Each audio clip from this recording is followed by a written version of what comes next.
50 জনের 48 জনই আসেন তদবির নিয়ে বলে মন্তব্য করেছেন উপদেষ্টা আসিফ।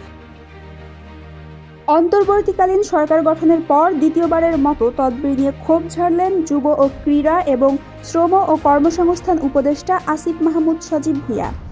তিনি জানিয়েছেন, প্রতিদিন তার সঙ্গে 50 জন দেখা করতে এলে তাদের 48 জনই আসেন বিভিন্ন ধরনের তদবির নিয়ে।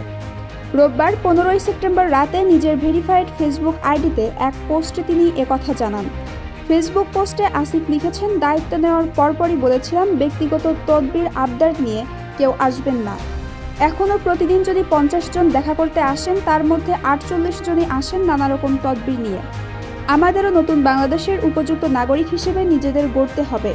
ব্যক্তি স্বার্থের ঊর্ধ্বে গিয়ে দেশের স্বার্থে ত্যাগের মানসিকতা, কাজ করার মানসিকতা তৈরি করতে হবে শহীদদের স্পিরিটকে ধারণ করে।